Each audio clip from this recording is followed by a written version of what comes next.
Welcome to this special edition of The Crunch, recorded live at REBar Camp 2019. REBar Camp is an informal unconvention focused on the free exchange of ideas where all attendees are encouraged to participate. Thanks to our speakers this year who contributed their time to the event, and please enjoy this special episode. Today I was asked to speak about something that I'm passionate about.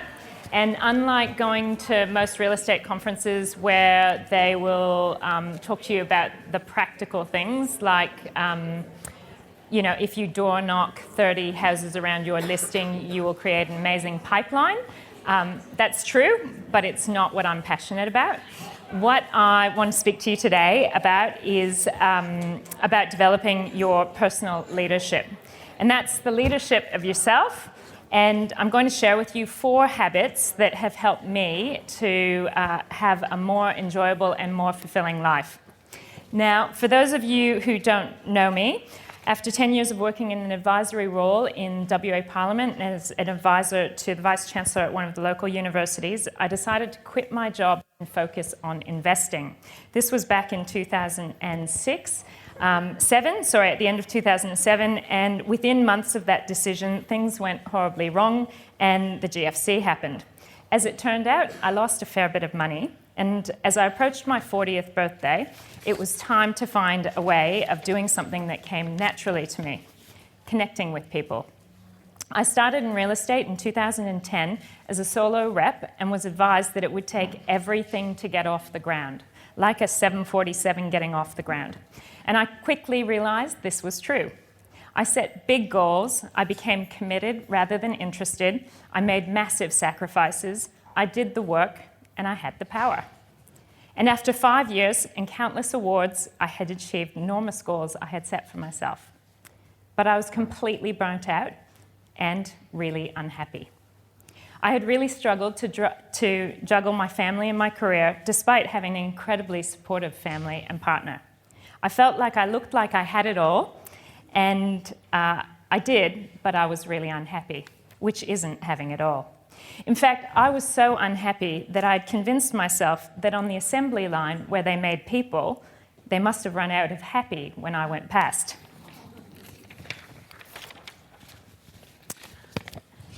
And they say, when the student is ready, the teacher will appear. And that's when I was introduced to a kinesiologist, energy and mindset coach who helped to transform the way I think about the world and helped me to see that life and success really is an inside game. It's what goes on in your head and your heart that affects everything in your life.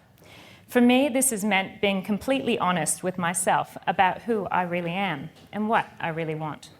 And most importantly, accepting who I am, focusing on my strengths and special qualities, and not giving too much power to my weaknesses, cutting the negative mind chatter. It meant acknowledging that in an industry where success is usually measured by GCI or number of sales or awards or days on market, the real success looks different to me now. And that you need to define your own self, for your own self, what real success looks like to you. And most importantly, you actually need to really like your successful self. So what I'm going to talk to you today about is personal leadership, and specifically 4 habits that you can use to create a platform for a fulfilling life and career. Now, can I just ask, has anyone read, and this book was written before many of you were born, the 7 Habits of Highly Successful People? It's an incredibly relevant book, isn't it? And I think it's worth going back to. So that's what I've done today, is go back to a book that I found when I was a business school student 25 years ago, because it has really helped inform the way that I live my life. And when I met my kinesiologist coach, I realized that when you go back to this book, that it will help change the way you feel. So the 4 habits that I want to focus on today are you are the answer. Be proactive, visualize the life you want, which is begin with the end in mind, empathic listening, which is seek first to understand, and systems for self-care, sharpen the saw. And the reason that I wanted to focus on this and personal leadership is that when I look at the questions that are plaguing the modern day real estate agent, how do I get a work-life balance? How can I deal with stress better? How do I run a cohesive team? and even how do I get excited about real estate again? What I realized is focusing on the development of your personal leadership, your energy, and your mindset will go a long way to addressing the question and bringing lasting happiness and fulfillment, not just in business, but in life. It's not some quick fix gimmick. For most of us, it requires a deep and fundamental shift in the way we approach the world. It's something that develops over time. But if you do the work, just like the door knocking around your new listings, you'll find you have the power. And as I've experienced personally, when you get into alignment with who you really are and the fundamental principles that you choose to live by, everything becomes so much easier. And I think we heard from Nikki this morning that she really focuses on people being themselves. They come to work looking the way they want to look, how they're comfortable. They're not out there trying to impress people and be somebody they're not. That when you get into that frame of actually being authentic and true to who you are, your ability to achieve and succeed will be massive. Richard Branson says, many assume that my business success has brought me happiness, but the way I see it, I'm successful because I'm happy. He says that most people spend their time doing, and he says that happiness is about being. Real long-term happiness and the ability to deal with with the challenges that life throws at us really does come from being. It's personal leadership, leading yourself, your thoughts, and your responses. So how do we just be? The first habit. The good news is you are the answer. Be proactive. Each one of you has the ability to change people's behavior. That's contrary to what we've always been told. However, so how do you change people's behavior? You change people's behavior by the way you conduct yourself. For lasting change, you have to address your character, not just your behavior. You need to work from the inside out. Working on your character means working on your basic identity and belief system that affect the way you view the world and understanding where to focus your energy. In The 7 Habits of Highly Effective People, Stephen Covey talks about 2 circles, the circle of concern and the circle of influence. Now, most people spend their time worried about the circle of concern. That's all the things that are going on out there, whether it's the market or your family or all sorts of things that you have no control over. Family would definitely fall in that category, wouldn't it? But those are all the things that you can't change. The circle of influence is the things that you can have an influence over. It's very logical. When you shift from blaming or complaining about what's happening to you and looking at things that you cannot change, and shift your focus to looking on what you can change and what you can influence, that is where the magic happens. We all know that you can't change the cards that you're dealt, but you can change the way you respond. And in so doing, you will dramatically affect the way that you feel and the way the world responds to you. And this is true whether you're dealing with clients or team members or family. And when you start coming at things from a place of love and empathy and start focusing on your circle of influence, things really can change. Dr. Wayne Dyer said, when you change the way you look at things, the things you look at change. I decided to test this theory myself a couple of years ago. As I had poured so much energy into succeeding in real estate, I was often late to pick up my kids and often distracted when I was with them. There's nobody else in here who would have experienced that. As a result, one of my children, not the one who's here today, hated me. And she hated me doing real estate. It had caused a massive lack of trust in our relationship. We were going interstate for her to compete in swimming nationals. It was all about her, and it was just the 2 of us. And I decided as the plane was landing that I was going to do an experiment for the next 6 days. That experiment would be that I would engage meaningfully with every single person I would come into contact with. Starting, of course, with my daughter. And with every ticket booth operator, shop assistant, hotel staff member, waiter, checkout chick, you name it, I was committed to engaging meaningfully. I decided to be fully present. No phone in hand. I still had the phone in my bag. No impatience in the queue, just be happy and relaxed to see what it would feel like. I decided that I would randomly smile at people and use people's names when I thanked them for helping me. The payoff for this exercise and being fully present, engaged, and grateful was a pivoting moment that changed my life. I was truly amazed by the difference in how I experienced the world and how the world responded to me. It was way more beautiful. It was pure magic. You see, when you take the time to engage people, people feel your interest and they feel your energy. People were kinder, the world was more beautiful, and amazingly, this cost nothing. What surprised me more than anything was, most importantly, the incredible impact that it had on my relationship with my daughter, and that continues today. So that's the first thing. If you change the way you are, then you will change the way you experience the world, and you really are the answer. Secondly, begin with the end in mind. Visualize what you desire. Do people visualize? Do you practice visualizing? Yeah? What do you visualize? Well, normally I visualise the things that I want in the day, so if it's certain sales or things that I'm working towards. Yep. But I've also been very kind of on a fitness track lately, so Yep. I visualise my body. Yep. How you want it to be. What about you, James? What do you visualise? A full night's sleep? What's that? A full night's sleep? Yeah, pretty much. Yeah, visualise what quality time looks like with my son. Yep. Anyone else want to share? What do you visualise? Frank? Sword stickers. Sword stickers, that's what I visualise. That's one of the things. Seriously, I do. I visualise sitting down, signing the contract, putting the sword sticker up, all of those things. And the reason that visualising is important, and I'm only touching on this briefly, is what you can imagine and dream. Your ability to visualise is an incredibly powerful habit to manifest the way that you want your life to look. When you can actually see yourself living the life you want or achieving the outcomes you want, as I said, I do this with sword stickers, you are programming your brain for your desired outcome. You don't need to be attached to the outcome when you do that. You just need to visualise and put it out there for the universe to do its work. And Fleur, you'd know that. The third habit that I wanted to talk about was seek first to understand. Have people followed that habit, seeking first to understand?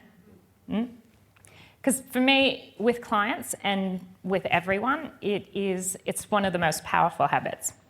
The reason I wanted to do this, talk about this one, is because with your clients, but also what it's about, seeking first to understand, is about growing relationships.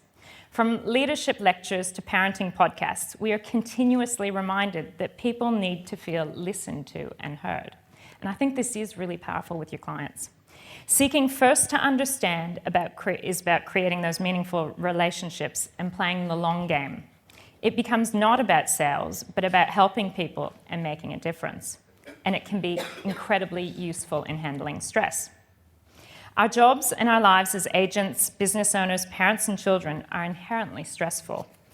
Seeking first to understand is a great way to approach stress and conflict. This means looking at things from someone else's perspective, putting yourself in their shoes, listening to understand, not to respond, and listening to acknowledge. But it doesn't necessarily mean taking on their problems. When someone is attacking or dumping or being nasty, the best way to deal with this is to seek to understand. Why would they feel that way? When appropriate, to acknowledge, and I say this, to acknowledge to yourself, not to them, that the issue that they have is really about them. It's about what's going on in their world, how they are choosing to see and be in the world.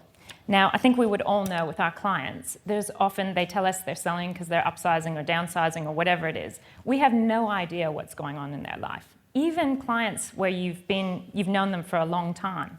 So when they're, delivering all that rubbish to you, or they're not happy, or stuff's going on, I think seeking first to understand and acknowledge their perspective is a really good way for you when they're saying that you're not doing the right thing, and that this is about what's going on in their life. You're there to help them and to listen, but also to give advice.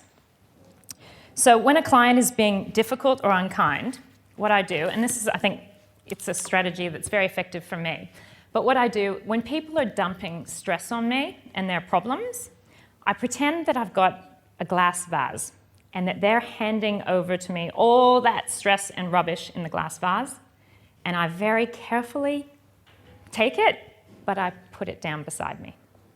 And so visually, I actually see myself taking it on, but it's not my problem. So I put it beside. So you're acknowledging and respecting what they're going through, even if you don't know what they're going through, but you don't take it on. Because I think in our job, there's so much stress, whether it's financial, relationship, monetary, that by doing that, it allows you to continue being in yourself, happy in yourself, kind, steady, and living within the habits and values that you embody without responding, or rather reacting to the way that they're being. So I don't know if that's useful to anyone, but it certainly, it works for me. The fourth habit to be able to perform is, systemizing for self-care for success.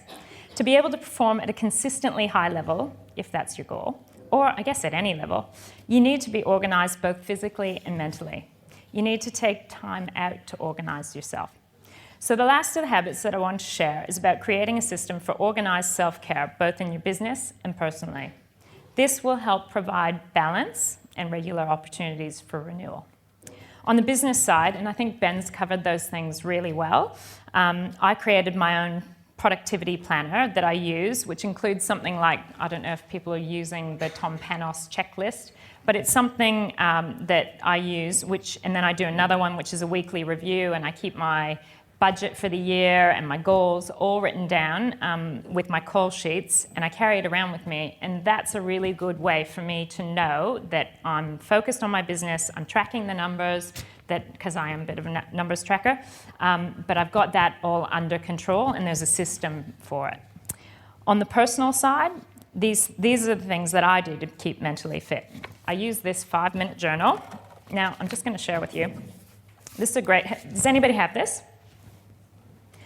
Oh, you do? So the 5-minute journal is a great journal that, it gives some background, in the normal motivational way. Oh, beginning with the end in mind. But it's not numbered, so it's not like a diary where you have to follow every day and you feel guilty if you don't. It's got a quote at the beginning of every day, and then it's got 3 lines for you to write 3 things that you are grateful for. Now, does anybody write a gratitude journal? Nobody? Well, you don't necessarily need to do it consistently, but just as an aside, that when I went through the hardest years, and those years with my, just when I was at that sort of turning point, keeping a gratitude journal, writing down every day, this only calls for 3, but I was doing 10, because I'm a bit of an overachiever. But I did 10 because there is so much to be grateful for. Even in your darkest days, the fact that you've got shelter, the fact you've got water, the fact that there are people, even if they don't feel like they're being nice to you, when they are supportive or you're not receiving the information in the right way. But if you write the things that, for example, I would write things like, I have control over my own choices. I can go for a walk, I have fresh air. All those sort of things. I can make choices about how I structure my life, what I do with my time. And if you write those things every day, then when you come to those dark days and you sit down either in the morning, or I was doing it at night, to write down what you're grateful for, and you flip back through those pages, you realize that even in the darkest days, there is so much to be grateful for. Anyway, so they only have 3 lines here, but it's a good way to start your day. And then it says, what would make today great? Now, these are things that, not like if I sell the property, because you don't have control over whether you sell the property. But if you might write down, if I can get in front of the vendor to sell the property. So 3 things that would make today great. And then daily affirmation. Who writes affirmations? Yeah, a couple of you. So daily affirmations is really powerful because, again, it's about visualizing and programming yourself to remind yourself about who you are and what's important to you. And again, not huge. I mean, the benefit of this journal is that you can, it can be as little or as big as you want. You know, you can start small. And then at the end of the day, you focus on 3 things that were amazing that happened today, and how could I have made today even better? And just on the gratitude journal, how could I have made today even better? Often at night, I would write down things like, I'm happy for the challenges that I faced today, and that they provide me with an opportunity to try again tomorrow. And so it can be, you know, you can set yourself up at night for the next day. So that's the 5-minute journal. Working out in the morning, fresh air and exercise. Now I know that we have some serious runners in the room, but you don't have to be a serious runner. When I went to a health retreat earlier this year, 30-minute walk in the morning. That's all you need to do to get that fresh air, to have some freedom to think and just get a bit of exercise. Daily visualizing and manifesting. It's true, it works. The manifesting works. Think about what you want. No drinking Mondays to Thursdays, which is not hard for me, I'm a light drinker. Plenty of greens in my diet. I actually love it, green vegetables. Weekly, fortnightly coaching session. How many people in the room have a coach? Just a couple, yeah. We were just talking at the break earlier with Fleur. The thing is, you don't necessarily need a coach. I mean, coach is good, I've got one. And I've always had one from probably 6 months into my career, I got a coach. But the thing is that there are people in this room, you don't need to go interstate or internationally. There are other people working in the same field who you can connect with, who will give you a hand, you know, and they're the kind of people who are going through the same kind of things that you're going through. So I'd strongly encourage you, if you don't have a coach, to connect with someone who's maybe outside or even inside your business, who you can sort of have that, a bit of a relationship with that supports one another. For me, something like fortnightly or maybe even weekly massages is one of the things that really helps me to recover from the stress.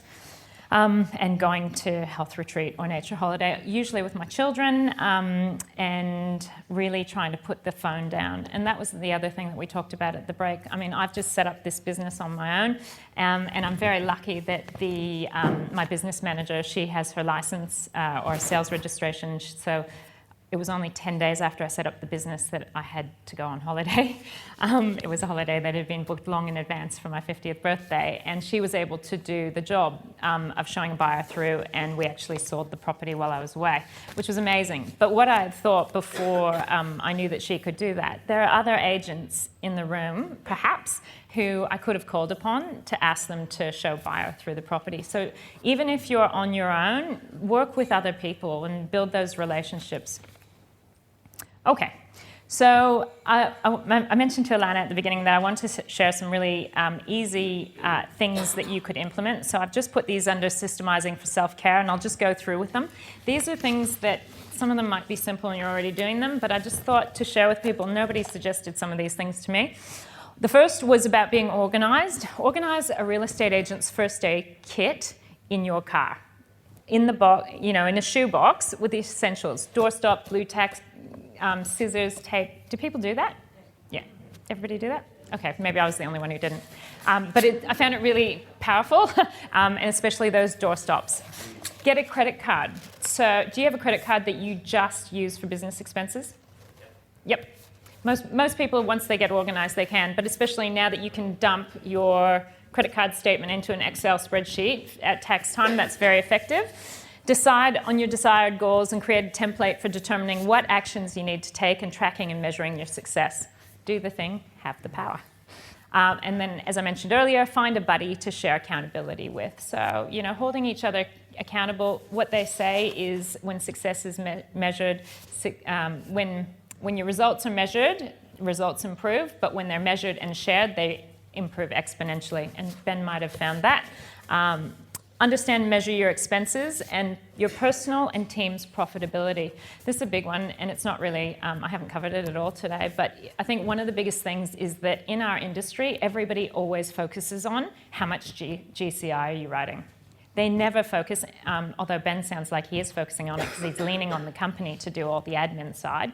But being profitable is not just about growing your income stream, but it's about how you manage and structure your business.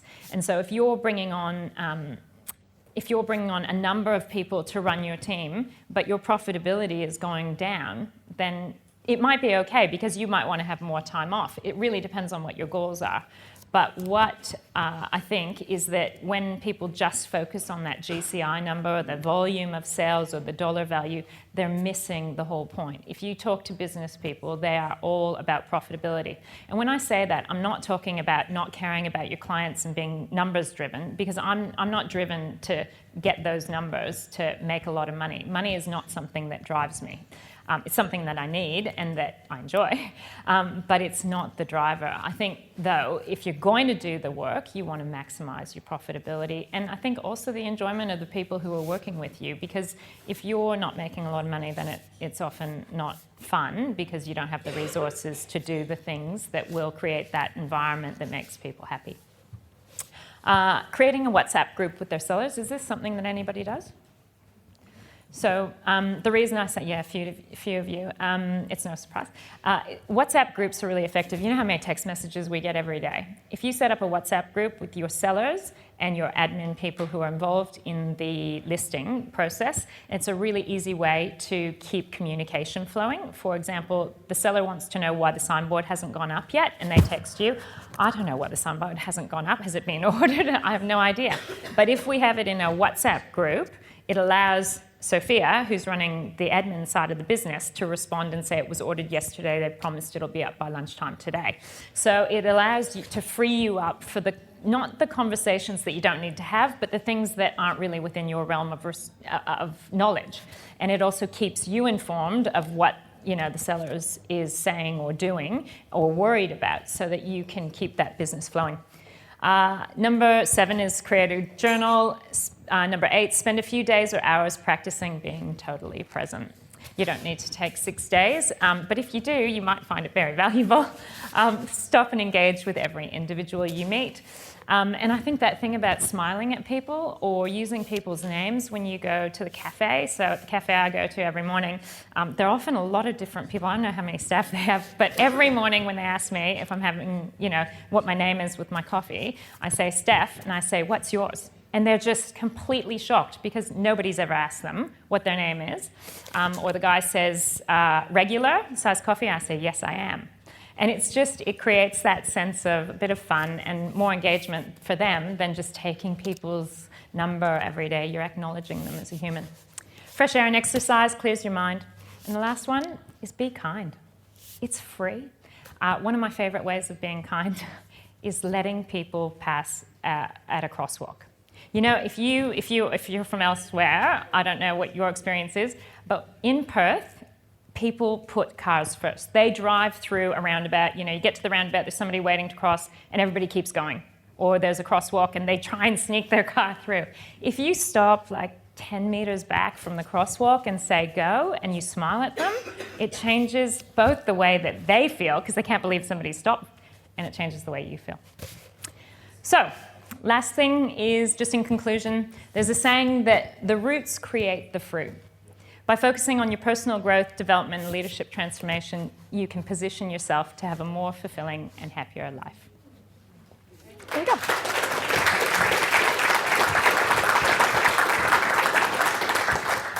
Any questions? She's had a lot of work from me. Anyone else? Yeah, Shane. Since you've opened the business, what's been the challenge you didn't expect?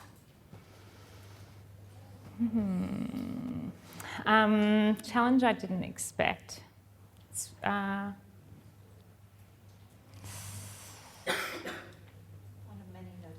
Yeah, look, actually, to be honest, it's actually been pretty smooth. I think that it's actually been pretty smooth. Developing the brand was very stressful. Deciding on the name was hugely stressful, because oh, thank you. It took a long time. The name, actually, I'll just share, because there's a story behind it.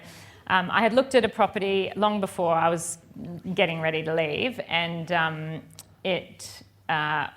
long before I was thinking about leaving and doing my own thing. And this house I told my partner that I wanted, he monitors commercial real estate, and so I told him that we went and looked at a very grey real estate agency type office, and I came out sort of feeling depressed, saying that is not what I want. I want a heritage house with high ceilings that's white and light and bright.